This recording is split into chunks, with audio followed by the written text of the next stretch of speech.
Hi అండి, నేను మీ జయశ్రీ. ఈరోజు ఎగ్ ఫ్రై తయారీ విధానం చూపిస్తున్నానండి. చాలా బాగుంటుందండి.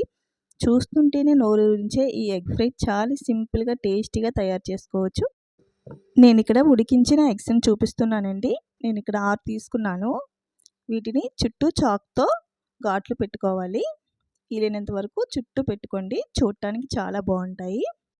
ఇలా పెట్టేటప్పుడు కట్ అయిపోకుండా చూసుకొని జాగ్రత్తగా పెట్టుకోవాలి. ఇవన్నీ పెట్టుకున్న తర్వాత కళాయిలో 1 స్పూన్ ఆయిల్ వేసుకోవాలి. చిటికెడు పసుపు, పావు టీ స్పూన్ సాల్ట్ వేసుకొని మనం కట్ చేసిన ఎగ్స్ని దీనిలో వేసేసుకోవాలి. వీటిని మంచి కలర్ వచ్చే వరకు వేయించుకుందాం. వీటిని గోల్డెన్ కలర్ వచ్చే వరకు వేయించుకొని పక్కన పెట్టుకుందాం. ఇప్పుడు అదే కళాయిలో 1 స్పూన్ ఆయిల్ వేసుకొని 1 స్పూన్ జీలకర్ర వేసుకుందాం.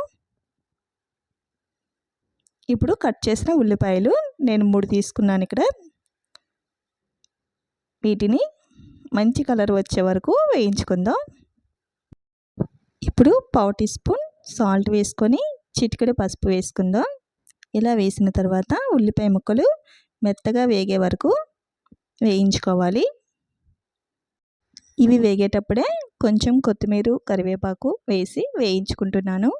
కాసేపు మూత పెట్టి దీనిలో వేసుకునే కారం పొడి తయారు చేసుకుందాం. 1 స్పూన్ ధనియాలు, 1 స్పూన్ జీలకర్ర. మీరు తినే కారాన్ని బట్టి కారం వేసుకోండి. ఇందాక మనం సాల్ట్ వేసాం కదా, తగినంత సాల్ట్ వేసుకోండి.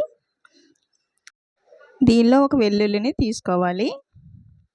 ఇది వేసిన తర్వాత మెత్తగా గ్రైండ్ చేసుకోండి వీలైనంత వరకు. పొడి రెడీ అయిపోయింది. ఈ ఉల్లిపాయ ముక్కలు మెత్తగా మగ్గిపోయాయి. ఇప్పుడు మనం రెడీ చేసి పెట్టుకున్న కారం పొడి, ఫ్రై చేసిన ఎగ్స్ను వేసేసుకొని మొత్తం కలిపి ఒక 5 నిమిషాలు చక్కగా వేయించుకోవాలి. ఒకదాని రుచి ఒకదానికి అన్నీ కలిపిన తర్వాత ఒక 5 నిమిషాలు చక్కగా వేయించుకుంటే చాలా బాగుంటుంది. తినడానికే కాదు, చూడడానికి చాలా కలర్ఫుల్గా ఉంటుంది. నచ్చిందండి? నచ్చితే లైక్ చేయండి, సబ్స్క్రైబ్ చేసుకోండి, బెల్ ఐకాన్ ఆన్లో ఉంచుకోండి. Thanks for watching.